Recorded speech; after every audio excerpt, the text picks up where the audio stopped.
Yes, I'm Pradeep sir. Today I'm live here to clear the doubts on behalf of Professor P.C. Thomas and Chaitanya classes. The students have come with their doubts.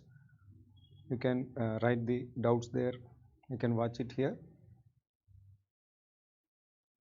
Jovita Merlin has asked, so please explain me how to solve the problems based on resistors and capacitors. In several question papers we have seen the problems based on resistors and capacitors. Last week we know that GMAIN examination was over. There also in the examination conducted on many days, the questions were asked. Let me try to explain one example because the particular question is not asked by Jovita Merlin. So let me explain with one example.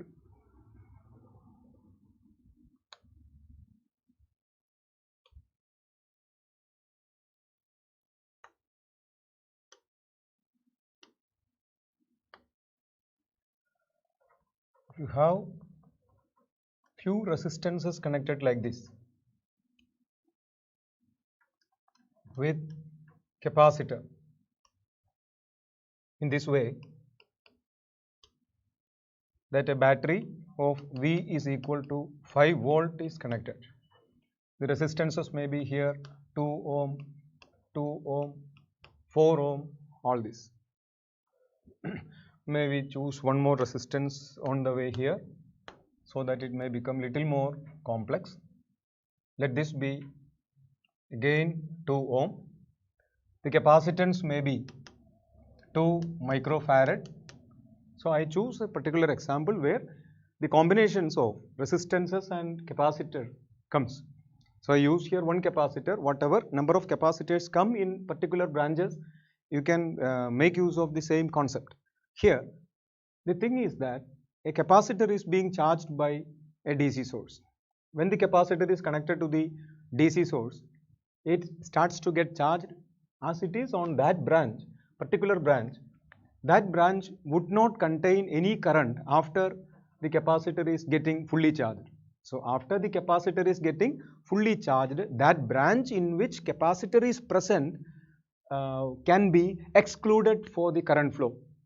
So that can be excluded from the equivalent resistance calculations. Jovita, hope that you are clear with this. The branch in which capacitor is there can be excluded after when the capacitor is fully charged. When the capacitor is fully charged, the state verbally known as steady state. Okay, during the charging process, the state of the capacitor is called transient state. Okay, so normally we are not asked with the transient analysis. Normally we are asked with the voltage across the capacitor, finally the charge in the capacitor, finally all that, and that solutions lead to steady state solution. Steady state means after connecting these components like this after a long time. So after a long time, what is the charge on capacitor? After a long time, what is the potential across the capacitor? Potential difference across the capacitor. Okay, definite electrostatic potential and capacitance, right? Jovita, hope that you are listening here. Now let me solve this particular problem. Here in steady state, in steady state, in steady state, in steady state there will not be any current flowing through the capacitor. So the current through capacitor would be 0. That means that branch can be excluded. Then you can find out the equivalent resistance of the combination by avoiding the presence of that capacitor in that branch. That means here the current on reaching this junction divides into 2 like this. Current on reaching here will not flow through capacitor, so it flows only through this. That means that 2 currents rejoins to flow through this one. So all students please listen. You have to take care of this because this will be definitely asked. Okay, if it is asked, you can easily score that mark. It will be little difficult if you are not attending this. Now what is the equivalent resistance? For that you can see these two resistances carry same current, that is why these two are in series. That means 2 plus 2 in series, you know, series combination resistance R1 plus R2, 2 plus 2 means 4. So this will be the resistance 4 and this branch has 2. Then what will be the equivalent resistance of this combination? 4 into 2 divided by 4 plus 2, that is 8 by 6, that is 4 by 3. So this part has a resistance of 4 by 3. That 4 by 3 ohm comes in series with this 4 ohm. That means 4 by 3 plus 4 will be the equivalent resistance. Equivalent resistance is equal to 16. 4 into 3, 12, 12 plus 4, 16, 16 divided by 3 is the equivalent resistance. And our voltage is 5 volt. Then what is the total current I? Total current I delivered by the cell. That is, total current delivered by the cell is equal to Ohm's law, potential difference supplied divided by equivalent resistance. That is 15 divided by 16 ampere is the total current. Now that total current 15 by 16 ampere on reaching this junction gets divided into 2. Okay, what is the current flowing through this branch? Upper branch contains 4 ohm, lower branch contains only 2 ohm. That means more current will be taken by the lower branch. Okay, and this total current 15 by 16 is to be divided into the inverse ratio of resistances of each of that branches. Each contain 4 ohm and 2 ohm, right? Then what is the current through each of these branches? Let the current through this branch be written like this. That is 15 by 16 is the incoming current. Then how to divide that into inverse ratio of resistances? Resistance ratio is 1:2. So inverse ratio is 2:1. How to divide this current into 2:1? You do like this. 15 by 60 is to be divided into 2:1 ratio. That means it should be 2 divided by 3, and here it should be 15 by 16 into 1 divided by 3. That means 1/3 current flows through the upper branch and the majority current, that is 2/3 current, flows through the lower branch, right? That means the current through this branch will be what?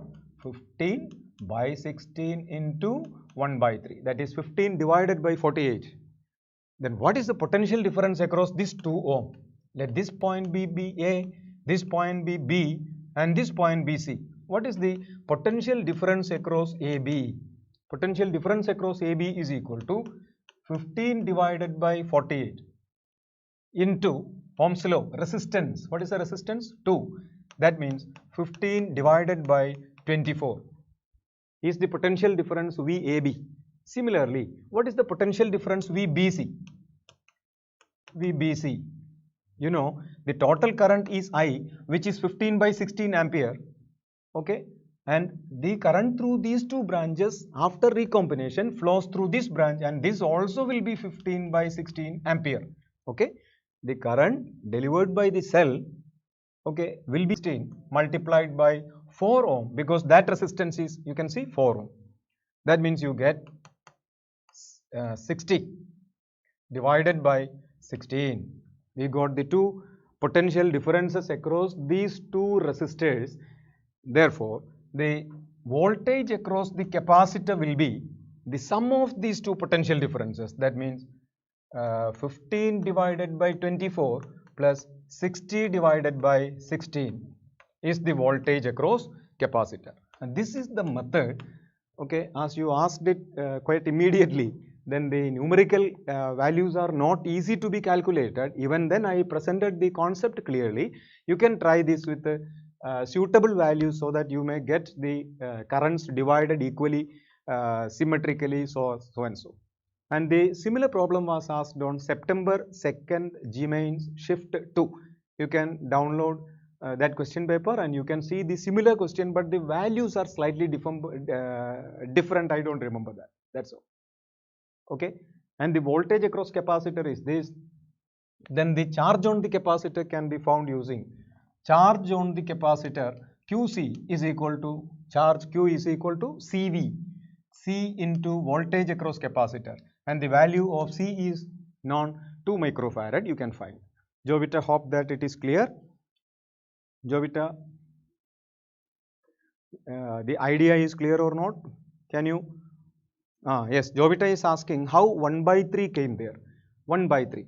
How 1 by 3 came? Whenever you have to divide something into some ratio, Jovita, listen here, this topic is very important.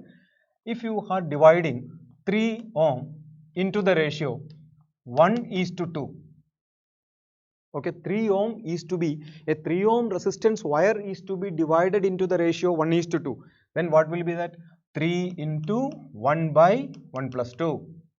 Other one, 3 into 2 divided by 1 plus 2.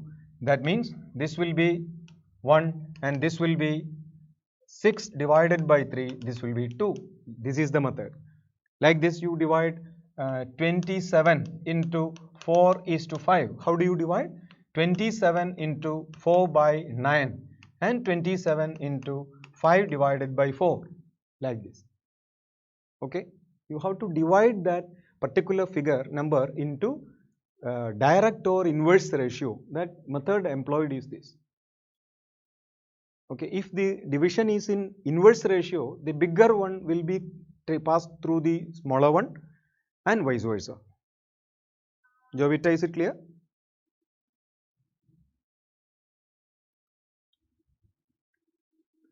Okay, Jovita, you comment? Yes, sir, it's clear. Okay. Hope that she is satisfied with this answer. She tells thank you. Then another one, Aisha Julaila. Don't know from which place you people are talking.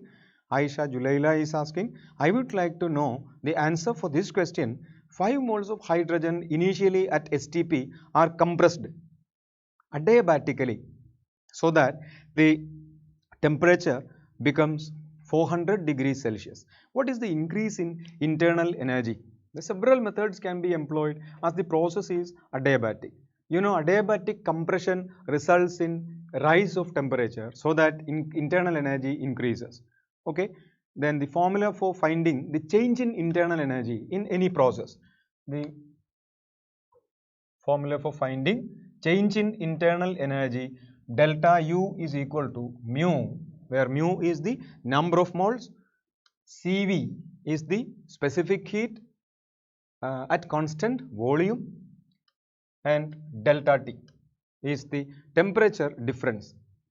Here the number of moles is given. How much number of moles? 5 moles. What is the specific heat at constant volume? As it is hydrogen, hydrogen is diatomic. Okay, so hydrogen has what specific heat? Specific heat at constant volume for hydrogen. Hydrogen diatomic, assuming diatomic rigid so that there is no vibration. There are only 3 translations and 2 rotations. So totally there are 5 degrees of freedom. Okay, so how many degrees of freedom? 5 degrees of freedom. So specific heat is 5 by 2 R. Internal energy is 5 by 2 RT. So Cv equal to delta U by delta T, that is 5 by 2 R. So per unit mole, that is 5 by 2 R. Now for 5 moles are there, so 5 into 5 by 2 R times delta T. The problem is that delta T is not given in your question. The initial temperature is at STP, okay, that is given. STP means what? It is at 0 degrees Celsius. Okay, what is the final temperature? 400 degrees Celsius. What is the change? 0 degrees Celsius and 400 degrees Celsius, it is 400. That means into 400. You need not convert into Kelvin. If you convert into Kelvin, each of that 0 degree and 400 also you would measure the difference 400. Then you can read the answer. Hope that it is satisfied. The answer is satisfied. Aisha Julaila, can you answer is there gamma? Yes, gamma 7 by 5. She is asking gamma 7 by 5. Yes, gamma is 7 by 5. How do you get gamma 7 by 4 for diatomic gas? Cp is equal to Cv plus R, that is equal to 5 by 2 R plus R, that is 7 by 2 R. So gamma equals Cp by Cv, that is equal to 7 by 5, that is 1.4. So students, please take care of this problem also. It's very relevant, and the students, those who asked 2 questions, the questions were found to be very much relevant. Here I am repeating, for any diatomic rigid rotator like hydrogen, oxygen, nitrogen, all that, internal energy becomes 5 by 2 RT. What is the general formula for internal energy? Internal energy, you may make a note of all this. This also, I am feeling that this also would be asked this year on Sunday, that internal energy U is equal to number of moles. Okay, you may make a note of this. This also was asked. Happily, I say that this also was asked on the last G-Mains paper. Okay, mu into number of degrees of freedom, mu into number of degrees of freedom into half RT, as stated by law of equipartition of energy. So the internal energy of ideal gas at a particular temperature is written as the product of number of moles and number of degrees of freedom and half RT. Okay, where T is the absolute temperature, means temperature in Kelvin scale, R is universal gas constant. Okay, that is here for hydrogen, mu number of moles. Here number of moles is given 5. Okay, any number of moles that may come there. Number of degrees of freedom here 5. Why 5? 3 translations and 2 rotations. Okay, internal energy actually you are writing per mole is equal to F into 1 by 2 RT. For diatomic, that is 3 translation plus 2 rotation, assuming there are no vibrations, into 1 by 2 RT. That is 5 by 2 RT is the internal energy. Then Cv is 5 by 2 R, you eliminate T, 5 by 2 R, and Cp 7 by 2 R, gamma 7 by 5. Okay, hope that you are clear. Aisha, it's clear. Okay.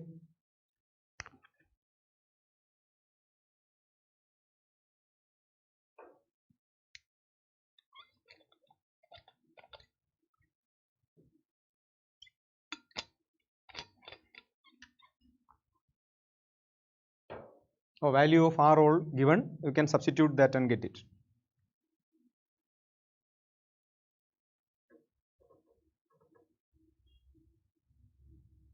Then another one, Jaya Katish, I think it is Jaya Katish, is asking one question. 2 spheres, different radius, but charge same, joined by conducting wire. Potential of the respective sphere,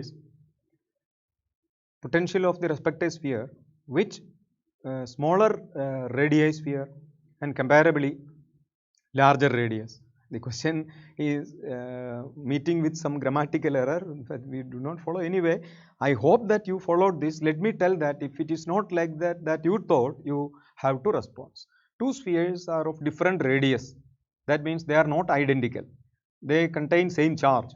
As their radius is different, even when they contain same amount of charges, their potentials would be definitely different. Okay, having same charge, the one having smaller radius will have greater potential.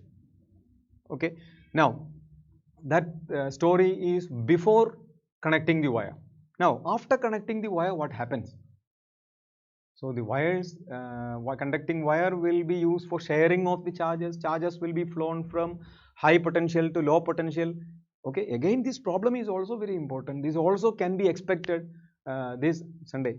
Okay, this Sunday you go with this money. Anyway, you asked very good, Jay Katish. You also asked, all the 3 questions were very relevant for NEET examinations. Okay, all the students, those who asked the questions are very genuine and relevant. Okay, Jay Katish, 2 spheres connected by means of the wire. Let me draw that like this. One is smaller and the other is bigger. Okay, now the potential of the one which is of smaller radius let the radius be 1 meter. Let us measure it, what happens. Here radius r1, here radius r2. Let radius r2 be 2 meter. Okay. Let its potential be charge be q. This also carry same charge q.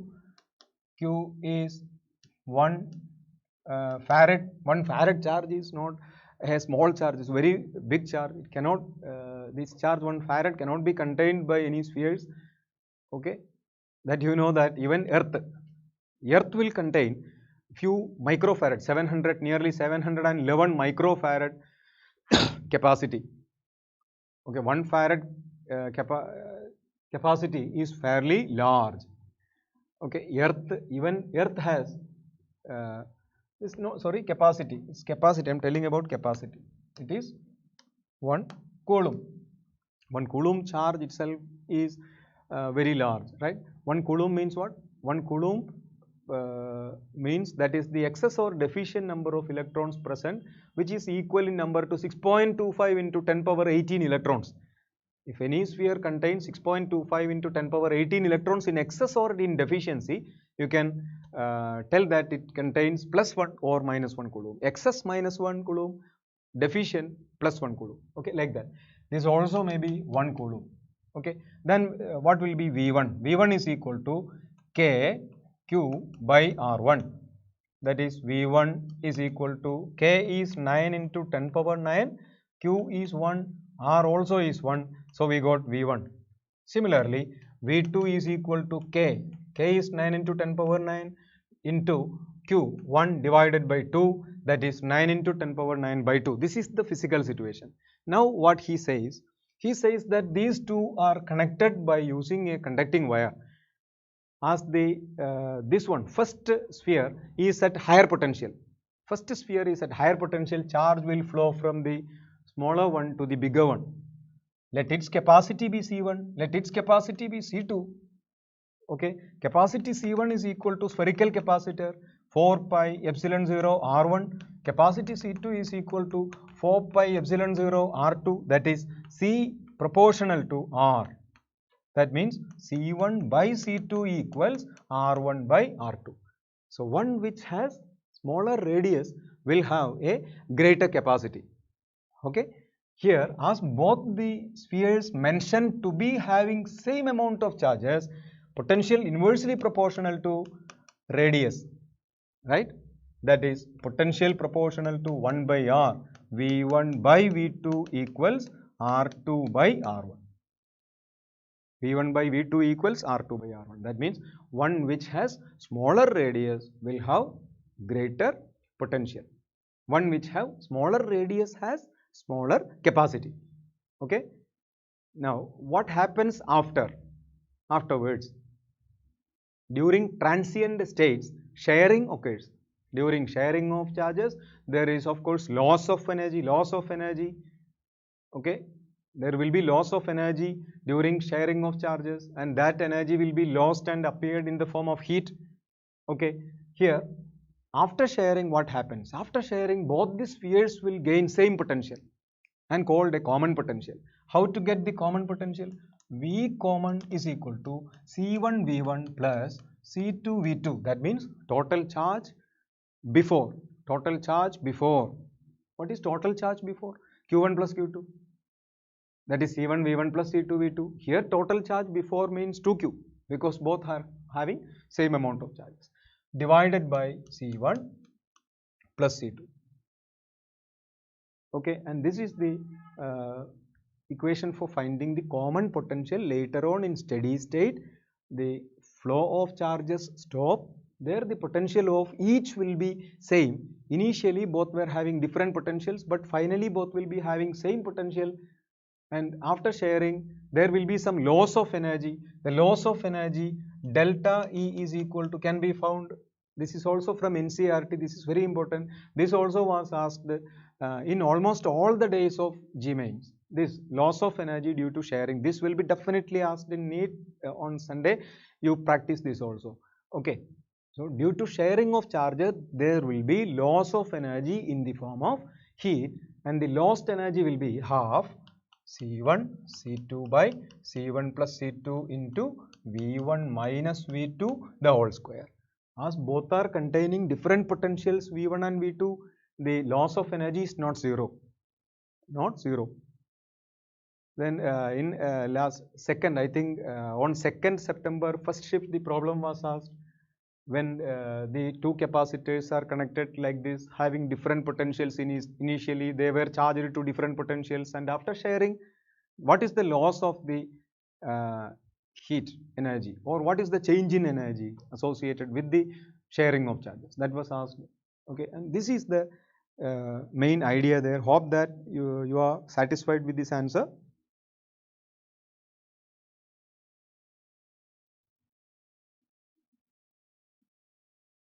Jennifer Roof Nazir is the next one. Next question. Next consecutive question comes Jennifer Roof Nazir. Sorry if I am telling wrongly. Okay, Jennifer. Anyway, I am calling Jennifer. Explain the terms of in magnetism, like magnetization and magnetic intensity. Okay, that question is also very relevant, because regarding susceptibility of paramagnetic materials, susceptibility of ferromagnetic materials, all that, a very genuine question. Congratulations for asking that, Jennifer. Explain the terms magnetization and magnetic intensity. So let me explain magnetization and magnetic intensity.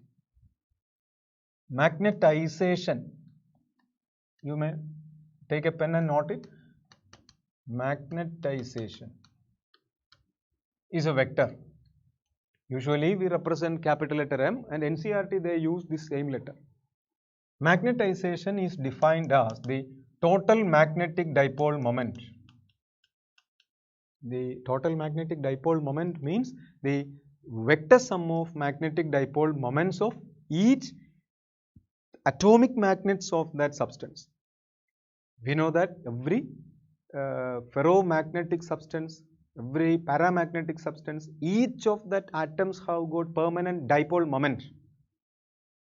Each of the ferromagnetic and paramagnetic substances, each atom has got permanent dipole moment. Okay, you take the vector sum of all the dipole moments of each of the crores of atoms will be there. You take the vector sum of all those atoms, add that, you get M total divided by volume.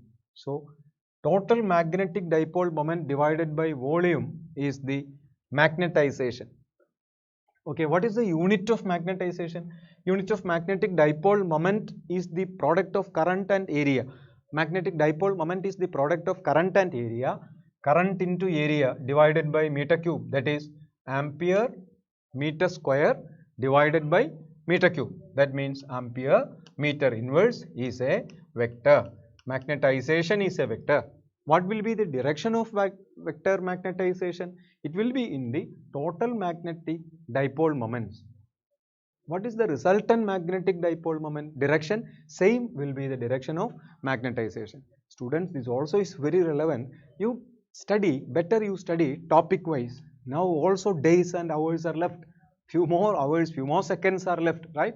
For you, you take each and every topics. You may be feeling difficulty for physics answers, so you better you take the topic paramagnetic substances, or you take the topic magnetization. Then you go searching for previous question papers. Many of the questions that were asked for GMains this year in September were repeatedly asked. Also, you can see all those question papers that we have downloaded. You can see we are also presenting that as video solutions. We have started that after just last day only. The original question paper of NTA has been published. After that, we have started to do the video solutions. We are also uploading that for you. You can see the video solutions. You can search, and that will be uploaded in our YouTube channel. Okay, you can see that. And you can see that in every question papers, the questions were found to be similar. If one question paper uses one question, the next day question paper uses another similar one. Only the words and numericals are different, small differences only. Okay, like that also you can also expect. similar questions for NEET examinations, okay, only based on NCERT. No questions are asked from outside. Then magnetic dipole moment by volume is magnetization for a ferromagnetic material. For a ferromagnetic material, the magnetization is very much large and positive. Okay, magnetization is very much large because the ferromagnetic materials show domain feature, domain. In ferromagnetic material, the material can be divided into very smaller volumes. Okay, each of those volumes have magnetic dipole moment unique. Each of that domains will have same magnetic dipole moment. Like that, different domains will have different dipole moments, that means in different directions. When unmagnetized, the resultant dipole moment would be 0. Okay, each domains will have permanent dipole moment, but the total dipole moments of all the domains, that means the ferromagnetic substance object as a total magnetic moment will be 0 due to the random or arrangement or formation of that vectors, magnetic dipole moment vectors over closed loop. Due to the formation of magnetic dipole moment vectors forming closed loop, the resultant of closed loop formation of vectors will lead to 0. Okay, but when placed in external magnetizing field, all that domains will be aligned in the direction of the external magnetic field, so that the ferromagnetic substance gains very large and positive magnetization. On increasing the external magnetizing field strength, the magnetization is also increasing, found to be increasing, and at a later stage, when all the domains are arranged linearly in the direction of external field, we can say that the magnetic dipole moment or magnetization has undergone a saturation. So this magnetization vector can obey saturation principles. All these statements are very important. I am telling it very clearly. And this is the magnetization. Okay. Now she asked about magnetic intensity.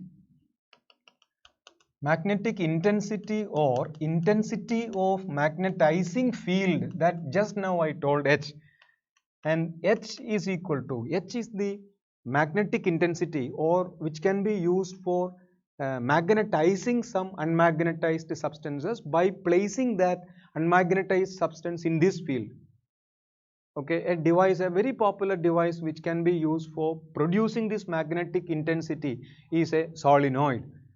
We know a solenoid has a strong magnetic field inside, and for a very long solenoid, the field at the center, field near the center is a constant in magnitude and in direction, that is mu0 Ni, where N is the turns per unit length. N is the turns per unit length. So H is equal to Ni is the equation for finding magnetic intensity, and another vector equation for finding magnetic intensity is H is equal to B divided by mu0 minus M, and here you can see the vector H and vector M both have same units and dimensions. So magnetic intensity and magnetization vectors both have got same units and dimensions, both are vectors. From this you can also write vector B is equal to mu0 into H plus M. Okay. Also we have studied mu is equal to B by H. Mu is equal to B by H. Also you have studied chi is equal to M by H. Chi equal to M by H. Okay, see all these parameters now clear, where chi is the susceptibility. Chi is the susceptibility called magnetic susceptibility. What do you mean by relative permeability? Let me use next board. I will show the previous board. If you demand, the previous board is 6th one, this board is 7th one. You can see the number below. Then mu r is equal to the relative permeability, that is mu by mu0. So mu r is equal to 1 plus chi, where chi is the magnetic susceptibility. You know, for a paramagnetic material, the susceptibility is found to be proportional to 1 by T. This law is called what law? Curie's law. Okay. And if you see the general graph,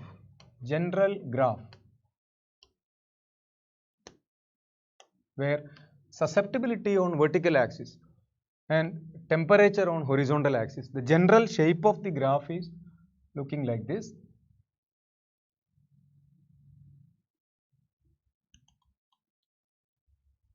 Okay. General shape of the graph is looking like this. Here, the susceptibility on increasing temperature from 0 Kelvin found to be increasing. Then after some temperature, the decrease in susceptibility.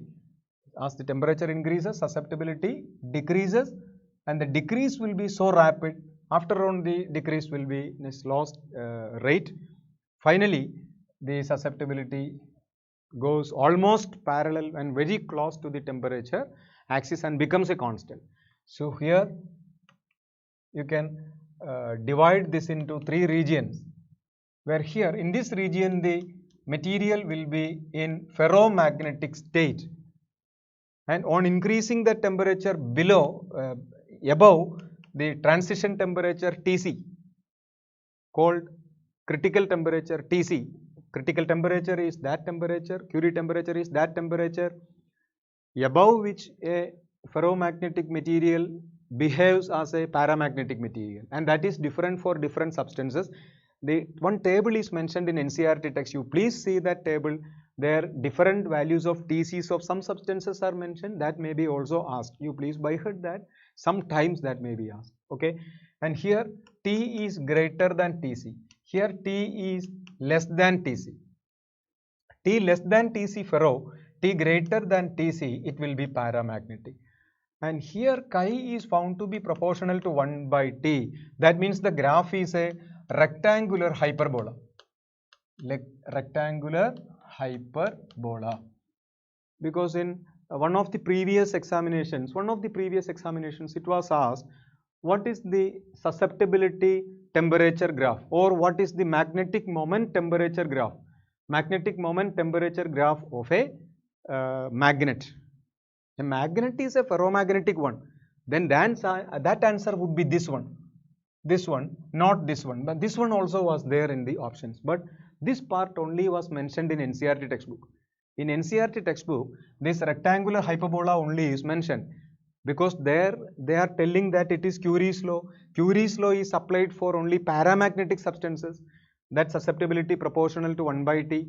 That means chi1 T1 is equal to chi2 T2. All these are very important and relevant. Okay.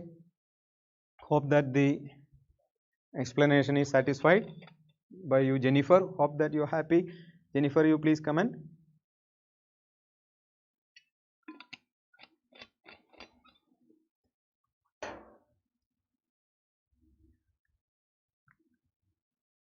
Atish Nawashir is asking for revision of formula. Oh, many students are asking certain genuine situations, certain genuine concept. Then better it will be revised, and I am telling the formula, relevant formula regarding the question topic. Then that will be sufficient, Atish. Anyway, I will try, because we do not have that much of time.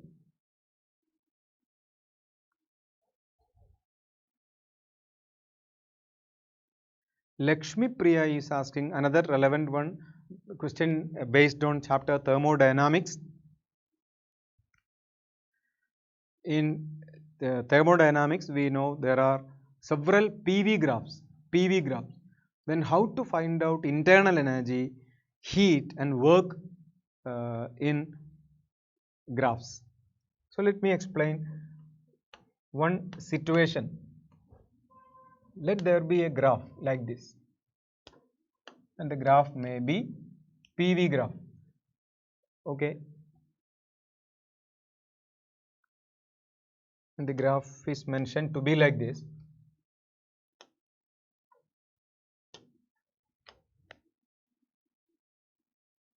Okay, a very popular similar graphs are seen anywhere in many question papers. This year also, this GMains also similar questions were seen. All questions are answered almost same way, but for NEET examination, the graphs will not be so complex. That is why I have chosen this graph. This graph is not so complex because the equations of states of each of that part graphs are known to us from NCERT. In some cases, that may not be known to us. If the equations of states of any of these processes is not known to us, that will be given in the question paper. Indication will be given. That type of questions are generally asked for IIT examinations. Okay, for NEET examination, anyway, we can expect a little simpler one. This one is a comfortable one. Here, let the arrow marks shown be like this: A, B, and C. How to find out the work done in this entire process? Work done in entire process, total work done will be the area bounded. Area bounded. So the area bounded will be the work done, total work done. If you are not able to find the area precisely, you may not be able, because the area below this curve is difficult to be counted from a question paper. Okay, anyway, this is the method, area bounded.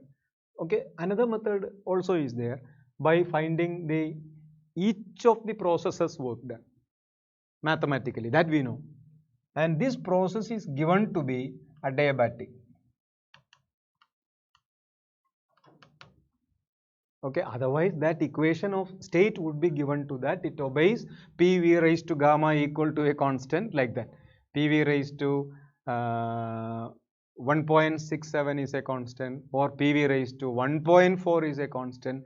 All that indicates that process is adiabatic. So this is an adiabatic expansion. PV raised to gamma. Gamma is Cp by Cv. Gamma for monatomic is 1.67. Gamma for diatomic is 1.4. Okay. Now here I have given that this process is adiabatic. Sometimes that process can be isothermal also. If that process is isothermal, its equation of state is PV equal to constant. Okay, then you can easily recognize that. Okay, if that graph is a straight and all, it will be difficult, because that type of graphs, PV graph is a straight line incline, that is not studied in NCERT text. Such processes are generally termed as polytropic processes that are not studied by us in textbook. That is why we cannot expect that. Anyway, this adiabatic one is there in our textbook. We have learned. So how to find out the work done in each of this process? The process A to B is taken place at constant volume. That is isochoric. That is WA to B is equal to 0. Work done in isochoric process is 0 because there is no change in volume. As volume is a constant for any thermodynamic process, the formula for finding work done is integral PdV, where dV is the change in volume. For AB, it is isochoric, that means work done is 0. Okay, now what is the change in internal energy during this process A to B? Change in internal energy delta U is equal to mu Cv delta T. Mu Cv delta T. Cv for monatomic, it is what is the Cv for monatomic gas? 3 by 2R.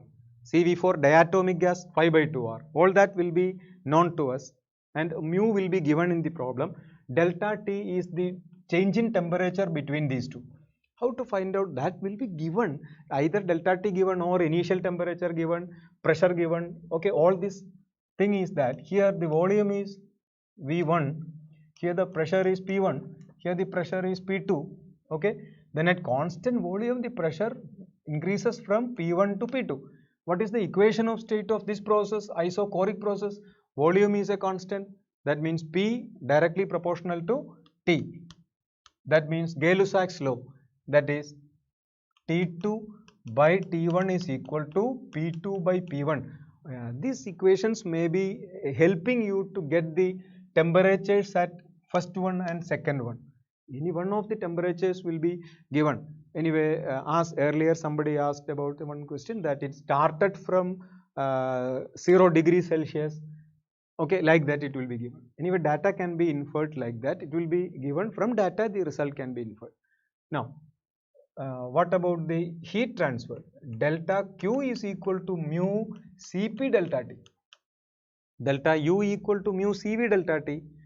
Delta Q is equal to mu Cp delta T. We can find the formula mu Cp delta T for delta Q. Now, from work done is already written. Now, B to C. B to C is an adiabatic, it is given. If it is isothermal, it can be isothermal also. Only two curves that we have learned, two hyperbola we have learned, one for isothermal and the other for adiabatic. Okay, for both you know the equation for work done. WBC equal to mu R by gamma minus 1 into the temperature difference between B and C. Okay, adiabatic expansion causes cooling. That means final Tc minus Tb. Adiabatic expansion causes cooling. Adiabatic expansion causes cooling. Due to the adiabatic expansion of the gas, temperature decreases. Okay. Then using that equation of state for adiabatic process, that is Tv raised to gamma minus 1 is equal to a constant, you can find out the temperature. How? T2 by T1 is equal to V1 by V2 raised to gamma minus 1. Using this equation, you can find out T2 if T1 is known. Okay. Similarly, how delta U, mu Cv delta T, delta Q, mu Cp delta T, all this. Anyway, from any PV diagrams, the work, heat and change in internal energy, you can use these equations. And let me write the equations once again. Delta Q equal to mu Cp delta T. Delta U is equal to mu Cv delta T. Then Cp minus Cv is equal to R. Okay. Then delta W is equal to P delta V, or W has an integral equation, integral P dV. All these equations can be made useful. If volume constant, you can use P proportional to T. If pressure constant, you can use V proportional to T, like this. If temperature constant, you can use P proportional 1 by V, that is Boyle's law. All these things important. In a general situation, you can use ideal gas equation also, that is PV is equal to mu RT. PV equal to mu RT. Okay. And also, let me explain one more graph there.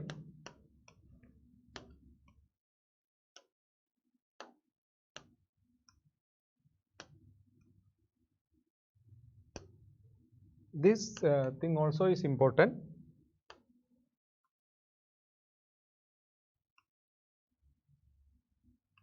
Here the process A, B, C, D, E, PV graph. It's very conventional question. What is the process AB? Isobaric. This is isobaric. This one is adiabatic. Adiabatic because it has more slope. Sorry. Steeper one is the below one. This is isothermal. This is adiabatic. This is what? Isochoric. So isobaric, isothermal, and the steeper one is the lower one, that is adiabatic, and this one is isochoric. Which has more work done for any non-cyclic process. All these processes are said to be non-cyclic. The process mentioned before is a cyclic process. In any cyclic process, a change in internal energy will be 0. In a cyclic process, the change in internal energy will be 0, cyclic. The gas comes back to the same thermodynamic state after a series of processes. Okay, but in the new situation, the graphs are not making closed loops, so called the non-cyclic processes. 4 non-cyclic processes are there. Okay, in which of these cases, any cases you can find out the work done by finding the area under the graph making with volume axis. That is very important. Volume axis, normally volume axis is mentioned on horizontal axis. Okay, but not surely. You have to see first that whether volume is on horizontal axis.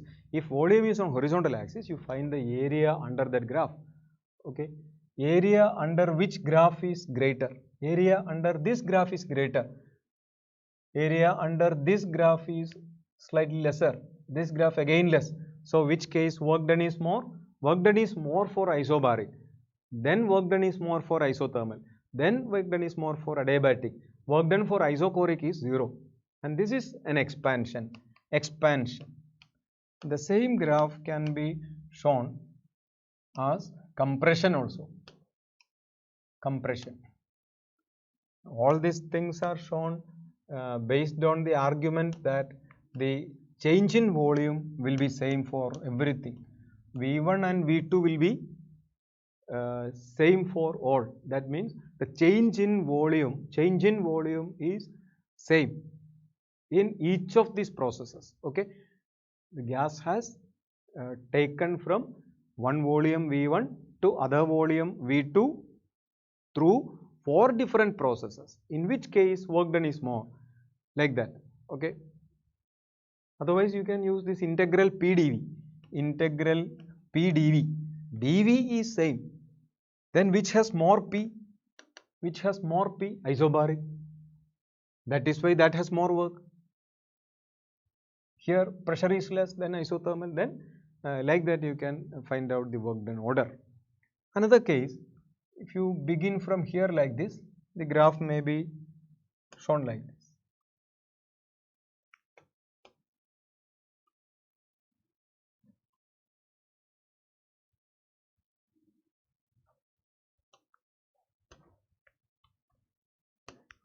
Again arrow marks like this. This is V initial, this is V final. Again PV graph, which is isobaric. This one is isobaric, this one is isochoric. Okay, and which is adiabatic? The one which is more steeper. Steep dx means change in volume is same for all, but dy is more for which? That has more slope. Slope equal to dy by dx, which has more dy. This one. So this one is adiabatic and this one is isothermal. Students may have some confusions. No need of any confusion. Here you see adiabatic and isothermal inverted, but their adiabatic and isothermal graphs are inverted. Okay, so dy by dx is the slope. For same dx, which graph has got more dy, that will be having more slope. Okay, so in second case, this is only compression or contraction. First one is expansion, second set is compression. Okay, any one of these may be asked on this Sunday. Please take care of this. Which case work done is more? Here work done is maximum for adiabatic process, and isobaric process work done is less, right? But in the previous case for expansion, that means for isobaric expansion work done is more, but for isobaric compression work done is less. Okay, adiabatic and isothermal also come in reverse order. Hope that the students asked. Lakshmi Priya has asked this. Are you satisfied with this? Hope that you meant this only. Now Rahul R. Next consecutive person asking me is Rahul R. Sir, please explain transistor as amplifier and switch. Please explain transistor as amplifier and switch. Okay, let me explain that. Transistor as amplifier and switch. The transistor, let me draw only a schematic diagram. We have no time to draw it systematically. If this arrow mark is outward, that is an NPN transistor. I am using an NPN transistor here, NPN transistor. Here there will be a base resistance NPN.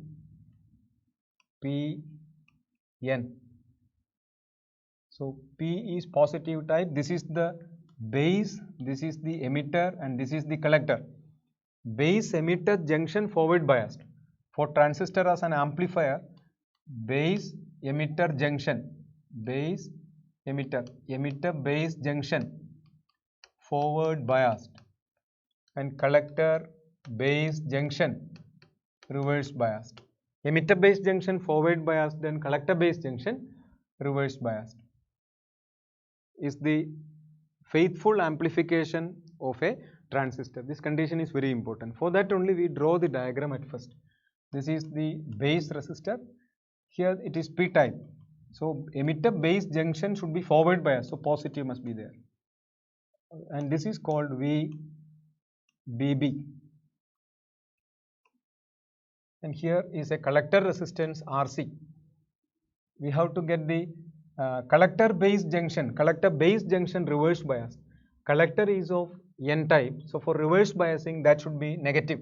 So here minus should come, as the reverse biasing require more energy. Okay, that means for stretching the PN junction of the emitter diode more forcefully, we need more energy. So this is a variable source, and that is VCC.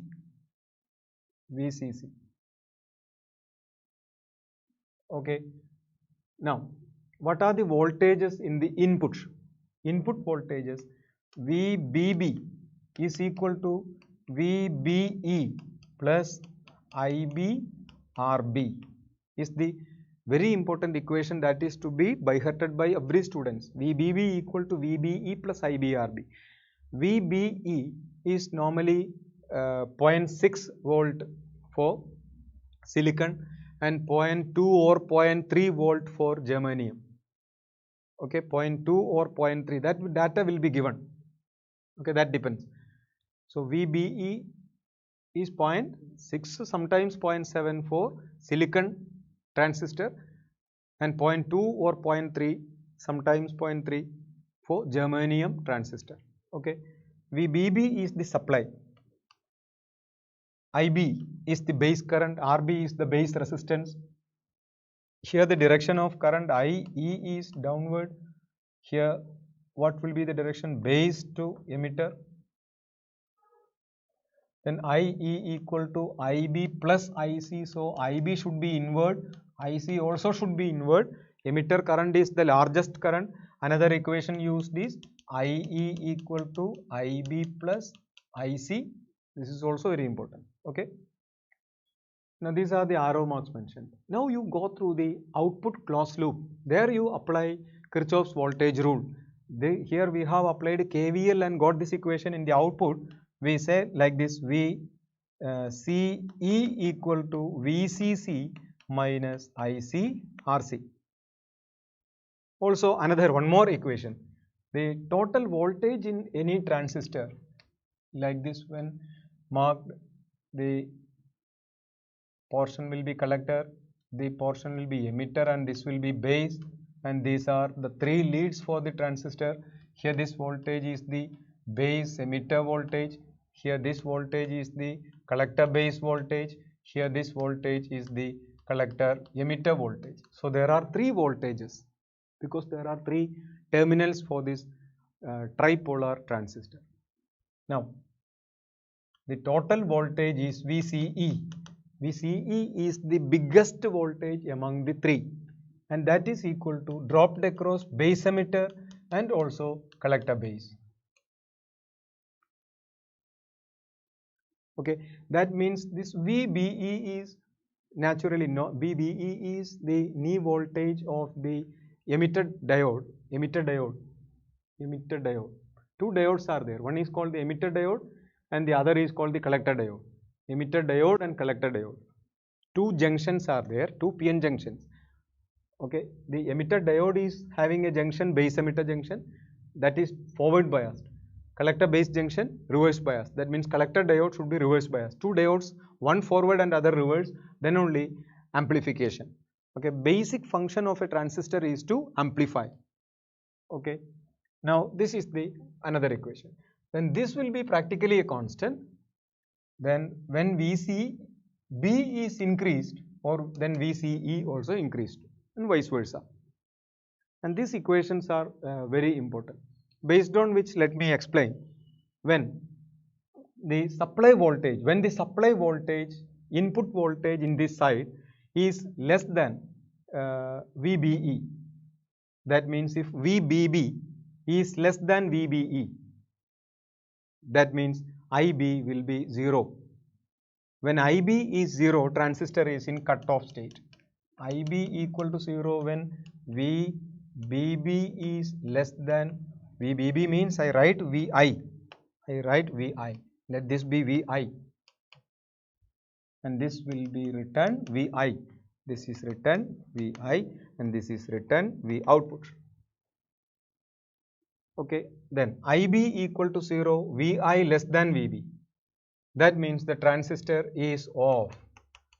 When the transistor is in cut-off state, the transistor can work as a switch with its operating state off. So when IB equal to 0, naturally IC equal to 0, the transistor does not function. That time the switch is 0. That time, but this transistor has maximum output voltage. That is also clear from the transfer characteristics from the textbook. You can see the transfer characteristics in the textbook like this. We output on y-axis, we input on x-axis like this. A graph. This graph also is important. You may go through the 3 different regions mentioned here. Here it is cut-off. Here is output VCC. Why VCC? You can see the previous board. VCC minus ICRC. When IC equal to 0, V output equal to VCC, that is maximum. When IC equal to 0, V output is equal to VCC, and that is shown in this graph. That is cut off. Transistor is in off state. Okay. Now, when you increase the input voltage and when it is greater than, when VI is greater than VBE, VBE is usually 0.6 or 0.3, something like that is a constant, and when VI is greater than VBE, what happens? IB is not 0. When IB is not 0, IC is also not 0. IB is a linear function of IC. We know delta IC by delta IB, or generally IC by IB is a constant called the current amplification factor, called beta for a common emitter amplifier. Beta DC for a common emitter amplifier is nothing but IC divided by IB. This we know. Beta is a constant, beta parameter is a constant, and IC directly proportional to IB. IB and IC are directly proportional. If IB is not 0, then IC is also not 0. IB and IC is directly proportional. This region is called the active region of the transistor. Now the transistor is active. Active means emitter base junction forward biased and collector base junction reverse biased. In active state, these are the biasing conditions. So you may make a note of this also. In active state, EBJFB means emitter base junction forward bias, collector base junction reverse bias. EBJ, FB, CBJ, RB is active state, and active state looks like this. Okay, first cut off, then active. Let me show the active state in the transfer characteristics. This is the active state. Okay, then within this region, this will be active. In active region, there is a gain. Transistor has a very large, a constant gain. Okay, because this graph has a slope. What is the slope of this graph? Slope is equal to dVo by dVi. That means the voltage gain, AV. AV is the conventional notation for voltage gain. What is formula for voltage gain? AV, V output by V input is equal to AV is equal to beta times R output by R input, that we have studied. Voltage gain is equal to beta times R output by R input. The slope of this graph is negative. Slope is negative. Why the slope is negative? Slope is negative for common emitter amplifier that we have only studied in textbook, has output 180 degree out of phase with input. So output is 180 degree out of phase with the input. Okay, so Vout by Vi equal to AV equal to beta times R of Ri. And this region is called the active region, where only the transistor gives a gain. Here no gain because graph is straight line parallel, no slope. Slope means gain. Here no slope, here also no slope, here only slope. In slope it is active, it cannot act as switch in active region, cannot act as switch. It acts as switch here, and also where there is no gain, the next state, that is called saturation. Here saturation. So here saturation means on. Okay, when it is on, when Vi is further increased, Ib increases to a particular value where Ic has got a maximum value. The Ic increases and becomes a maximum where the transistor is said to be in saturation state. In saturation state, the output voltage remains a constant. The transistor works smoothly like this. That state is called saturation, that state is called on state. So off state and on state, these are these two states, off state and on state, where the transistor is working as a switch, and in between active state, transistor is used as an amplifier. Here in this region, transistor used as amplifier, here switch, here also switch. Switch has two stable states, switch is off here, switch is on here. Here it is used as an amplifier where the state is active. In active state, emitter base junction is forward biased and collector base junction is reverse biased. Or remember, transistor has 3 terminals. Okay, in a transistor there are 2 diodes. One is called emitter diode, the other is called collector diode. Transistor has got emitter base junction forward biased, collector base junction reverse biased. Then the transistor is used as an amplifier. Okay, if both the junctions are reverse biased, used as switch off. Both the junctions are forward biased, used as switch on. That is the before said saturation. Emitter base forward, collector base reverse, it is active.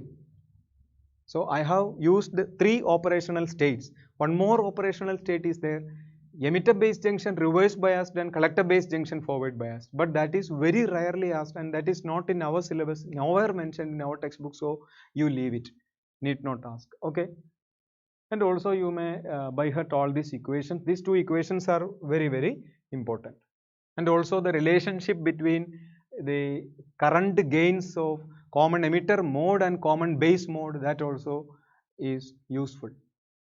Okay, you may go through that. Then RK, we don't know what is the RK, anyway, name, short name of the student is RK. Please explain concept of apparent depth and real depth through some problems. Okay,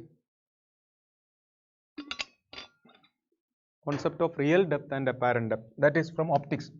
So students generally are now asking questions from different topics. Okay, RK is asking the concept of real depth and apparent depth.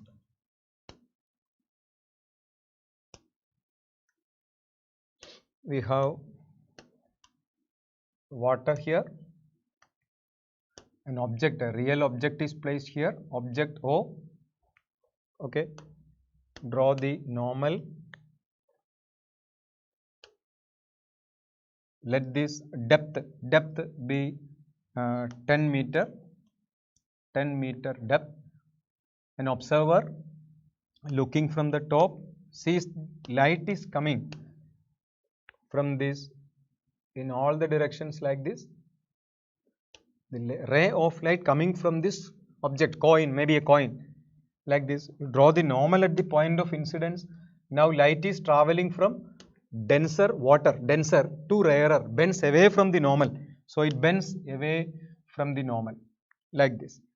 And the observer who is watching this, situated here, observer is situated here, observer's eye is watching that, and the observer watches, the light is to be coming from here somewhere, so that the object is appeared here, and that will be the image I. So O is the object, I is the image, and this will be the depth at which the coin or that object is underwater. So the depth is to be measured from the surface. That is very important. Surface to that vertical depth, that is real depth. Real depth is equal to 10 meter. Okay.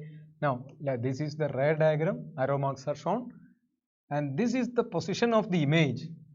The depth at which image occurs is called apparent depth. Let that be 8 meter. Let that be 8 meter. That means apparent depth. If mu is the refractive index of water and 1 is the refractive index of air, okay, let this be mu air, let this be mu W. Mu air we know 1, okay. Therefore, mu water, mu that liquid, mu liquid, whatever liquid. So mu liquid is equal to real depth divided by apparent depth. This is the normal way in which this problem is asked, okay, because this picture is in NCERT textbook, but the details are not mentioned about the picture. So the question paper setter may have raised a question based on this one, like this. So refractive index of the denser medium in which object is placed is equal to real depth divided by apparent depth. This is used when object in denser medium. It's very important. This title is to be noted. Object is now in denser medium.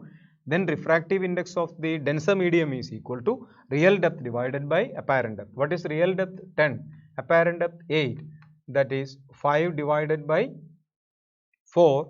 That is equal to 1.25 is the refractive index. So that liquid has refractive index 1.25. If it was water, that would have been 1.33. Okay. Then if the real depth, if real depth is equal to 10 meter and liquid is water, refractive index is 4/3, what would have been the apparent depth? Apparent depth is equal to real depth divided by refractive index of water, that is 10 divided by 4/3, that is 30/4. 30/4, that is 7.5. So 7.5 meter would have been the apparent depth. Anyway, when the object is in denser medium, only you use this formula, refractive index of the denser medium is equal to real depth divided by apparent depth. Okay. Now, what is the shift produced? Shift produced. Shift means what? Real depth minus apparent depth. This is the shift. Let that be written as S. S equal to real depth minus apparent depth. That is equal to real depth can be written as D. So I am writing real depth as D. I am writing real depth as D. D minus apparent depth can be written as real depth divided by refractive index. So shift is equal to D into 1 minus 1/mu. That equation also you may make a note of it. So this also is a very relevant one, the student who asked that RK. S equal to D into 1 minus 1/mu. Okay, like this you can, let me ask another question, interesting one based on this that may be possibly asked. You have all the colors VIBGYOR, you know, in white light is composed of 7 constituent colors: VIBGYOR, violet, indigo, blue, green, yellow, orange and red. Okay, you write all those letters with subsequent colors. You are using V, violet, I, indigo, O, orange, R, red, like that.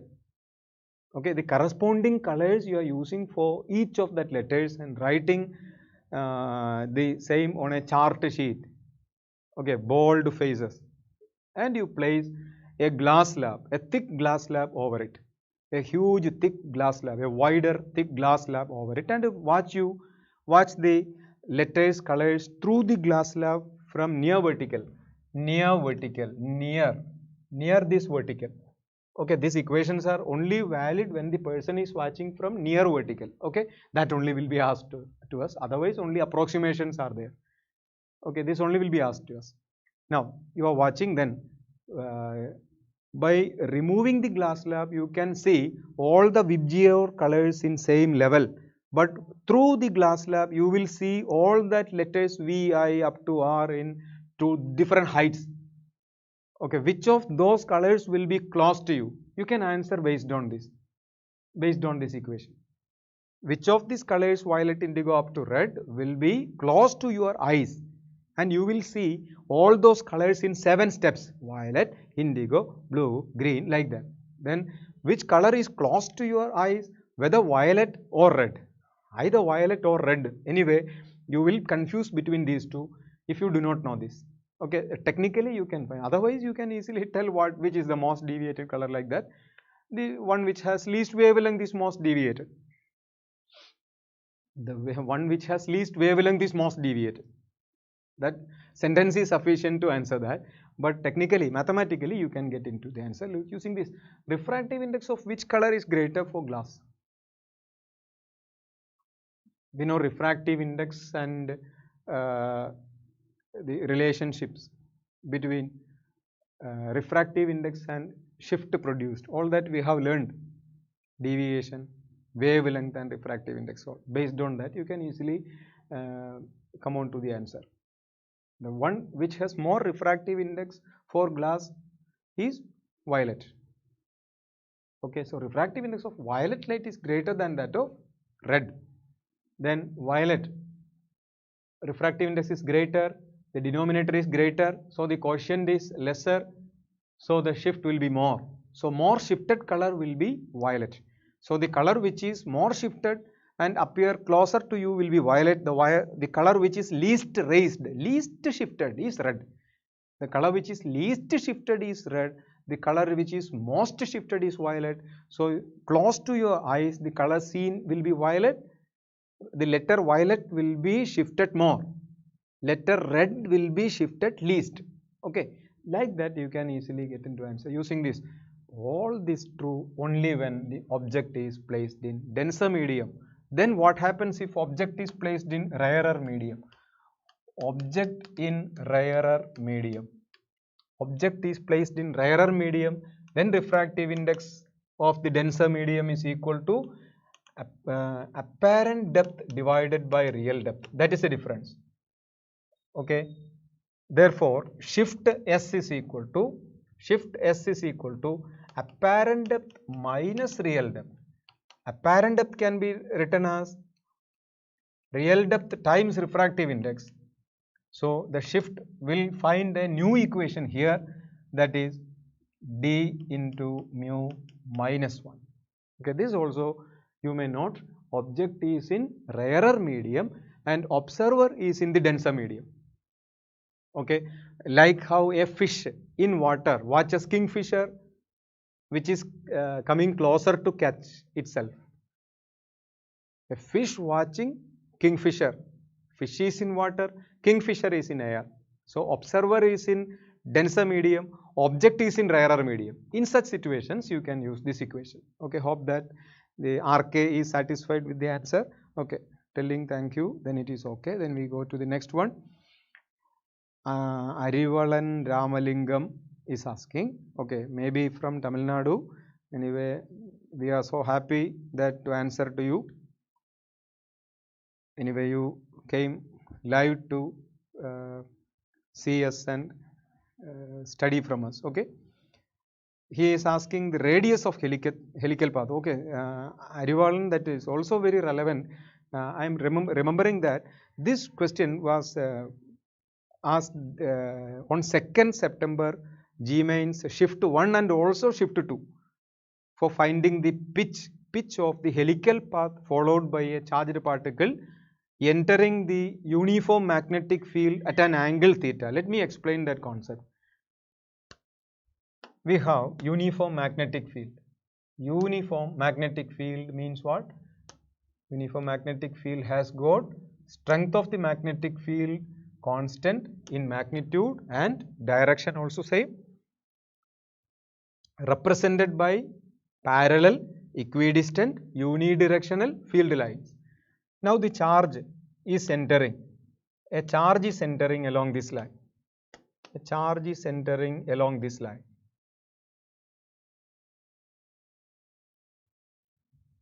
Okay. That charge is entering along this line. That charge takes this path. If the charge is a positive charge, this is the external magnetic field, external uniform magnetic field, and the charge, this is a charge which is plus q entering into the uniform magnetic field obliquely. Say that angle B theta. Then what happens to the charge? The charge goes in helical path. That only you are asking, Arivalan. Radius of the helical path is asking, right? Then the radius of the helical path R is equal to mv divided by qb, general formula. But here you resolve velocity into two components. One is v cos theta and the other is v sin theta. Here radius is only determined by the vertical component, which is nothing but v sin theta. That is mv sin theta divided by qb. So radius will be mv sin theta by qb. The answer is clear. Radius of helical path is mv sin theta by qb. Let me explain few more things there. What is the time period? Time period is 2 pi m by qb.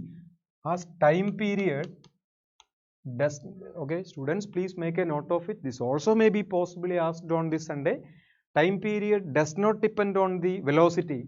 Time period is 2 pi m divided by qb.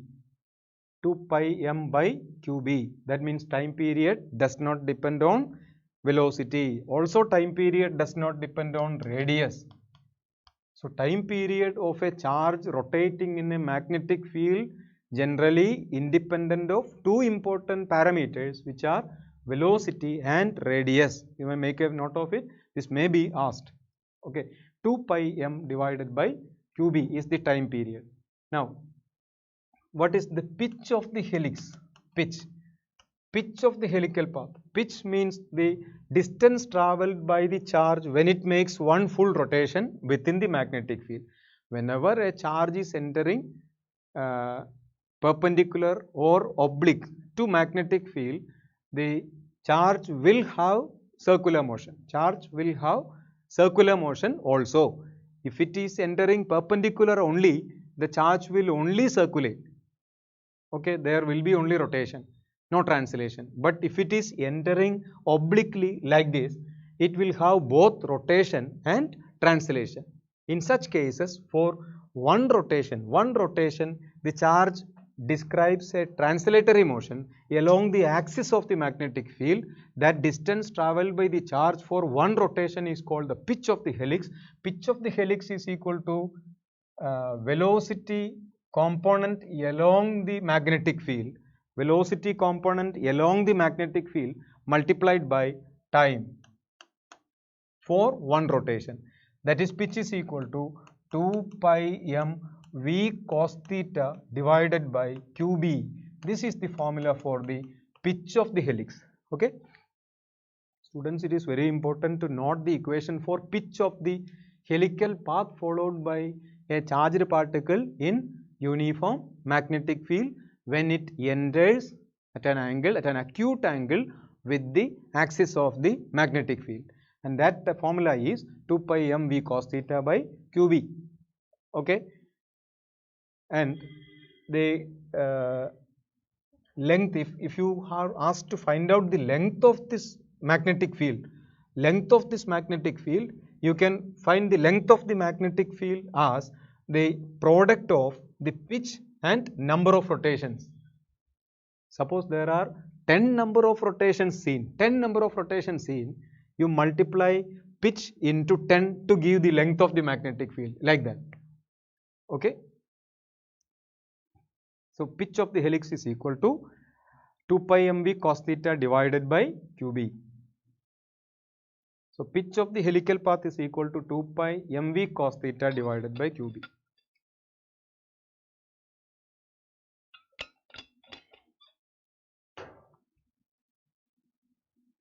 So hope that you are satisfied with the answer.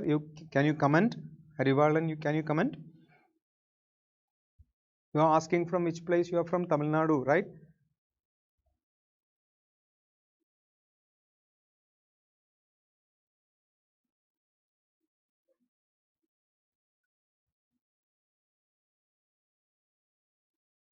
Okay, many other children are also there watching this. The same questions, they are telling that they are satisfied with the answers.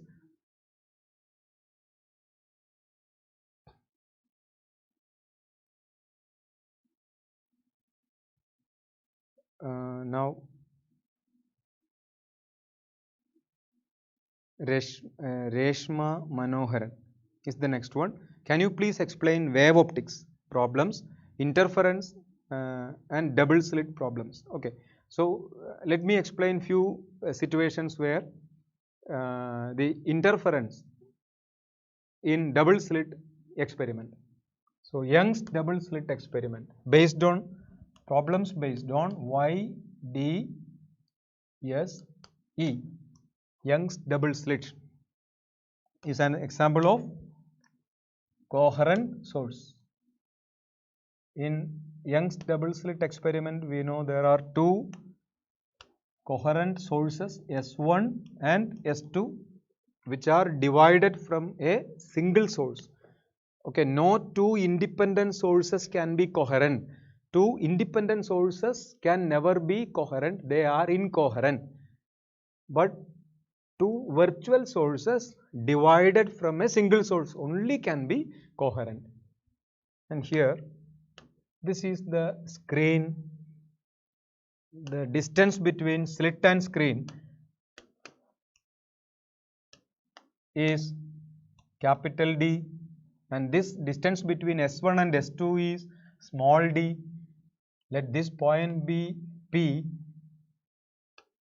You draw directions of light from S1 to P and S2 to P. The wave fronts from S1 and S2 superimpose at P. Wave fronts from S1 and S2 superimpose at P either constructively or destructively, based on which P can be bright or dark. As in actual experiment, the medium in between S1 and board and S2 and board or slit and board, slit and the screen is air. Okay. The path difference, geometrical and also the optical path differences by the coherent waves from S1 to O and S2 to O are same. That means the path difference is 0. If light comes from S1 to O and if light comes from S2 to O, both this travel equal lengths both geometrically and optically. Why geometrically and optically? Geometrical length S1O, S2O are same. But if a medium other than air is used below this dotted line, the speed of that wave from S1 to O will be lesser because that medium is other than air. In all other medium other than air and vacuum, air or vacuum, the speed will be lesser. For example, the half portion is filled with water, half portion. See this dotted line, below this dotted line, if water is filled, what happens? S1O will not find any difference there, but S2O, that wavefront when comes from S2 to O, it will be slow. So, normally O is bright, but this time O can be dark also, can be dark. Okay, like that I am telling. Okay, geometric and optic. Here, geometrically S1O and S2O are same length, but optically S1O and S2O are of different lengths. Okay, that is I am telling. So anyway, that may not be asked. Anyway, the beginning concepts, the preliminary concepts only will be asked for NEET examinations. For last 3-4 years, we are seeing that last year the paper was very simple, but students were really confused with the questions. You need not confuse. You be bold against the questions. That you think that you do not think that you never think that you do not know anything. You think that you know anything. You know everything. Oh, sorry, you know everything. Okay, when a dog is coming to bite you, you never be frightened. Okay, you be bold. Okay, and be bold against it and raise against it or sound against it. Then it will go away. Okay, if you are frightened, definitely it will. So you see each of these questions in the question paper as dogs coming to bite you. Okay, and you just frighten them. That means you know everything. I know everything. Then I will be more confident. Okay, then S1O and S2O are same both optically and geometrically. Then there will not be any path difference, so that O is bright. In normal Young's double slit, that is unmodified Young's double slit experiment, it is bright. Okay, then P can be bright or dark. P is bright. P is bright. What is the condition for P to be bright? The path difference S2P minus S1P delta is equal to n lambda. So delta is equal to n lambda is the condition for bright. If P is bright, the distance from central bright O to nth bright. If P is bright, distance from central bright to nth bright, this also is important, students, you please take care, is y is equal to n times the width of one fringe. One fringe means one bright fringe and one dark fringe. One bright and one dark. That width is called beta, where beta is called the fringe width. Beta is equal to lambda capital D by small d. Let me show what is that beta.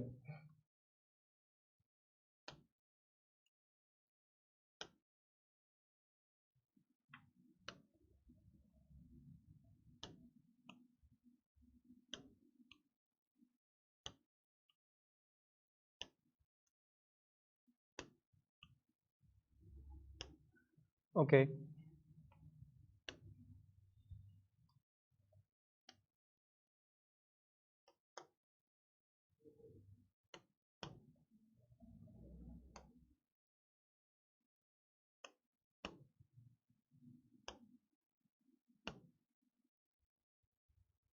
Then this will be referred to as beta. Beta is the distance between centers of two brights. This bright, this reddish color is called bright. If you use red light for Young's double slit experiment, okay, you will see the bright as reddish and dark as black. So you get black and red. The distance between the centers of two red fringes will be beta, and beta is equal to lambda capital D by D. This can also be written like this. This also will be beta. Okay, and you have screen away from somewhere. You have the screen somewhere. Okay, now you draw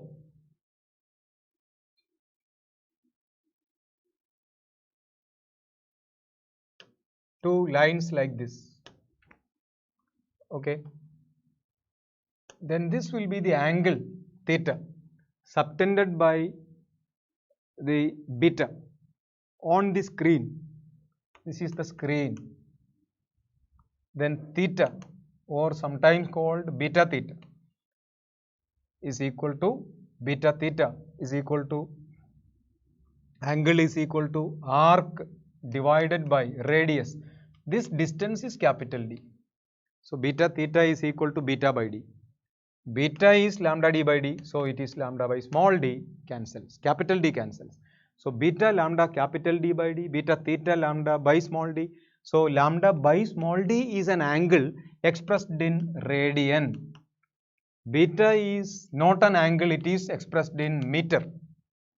So the fringe width is either expressed in radian or expressed in meter. When expressed in units of length, it is beta. That is measured using a scale on the board. At the same time, it is measured using a protractor in radian, that is beta theta, called angular bandwidth. See, angular bandwidth or angular fringe width does not depend on capital D, because that gets cancelled in this calculation. Okay, this is very important. Now, distance from central bright band, distance from central bright band to nth bright band will be n times beta. Central band is bright, nth band also is bright. So bright to bright, there will be integer number of bands, so that n beta. Okay, so y is equal to n lambda d by d. This also is very important. Okay, now there may be problems based on which you have used two different wavelengths at a time. First you use yellow light and get the pattern, then you use green light and get the pattern. Okay, then how the number of fringes appear in a particular y. If y is a constant, capital D and small d are the parts of experimental setup, that is a constant, then n lambda is equal to a constant. Then you can use n1 lambda 1 is equal to n2 lambda 2.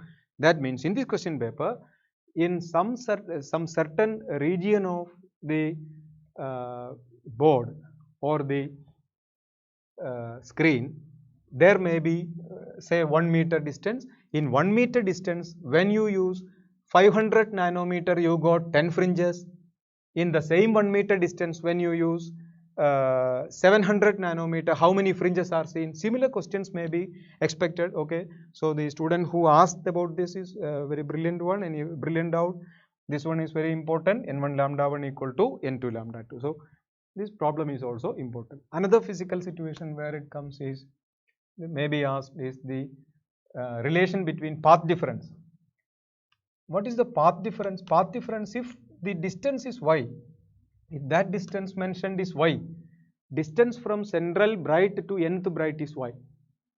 Okay, then the path difference delta can be y d divided by d, y d by d.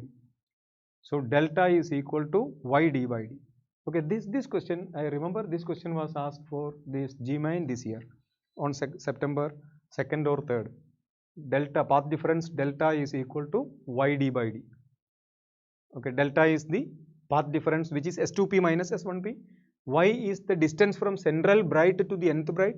Small d is the slit separation. Capital D is the slit screen separation. As mentioned here, slit screen separation. Conventional experiment is done in air. If this experiment is repeated in water, what happens to the fringe width? Fringe width becomes beta by mu.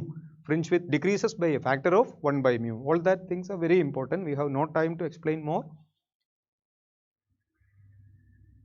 So time is getting over. The next zoology classes, the teacher is waiting there. So anyway, all of you asked brilliant doubts. All the problems what you asked were very relevant. Many questions are remaining unanswered because we do not have time. Tomorrow also we will be live. You try to come earlier and raise the doubts before the session begins. You try to raise the doubts, then it will be answered. The students, those who have not their answers, questions answered well, please don't feel bad. You can also ask in the next class. Okay, I am Pradeep sir for Professor P.C. Thomas and Chaitanya classes.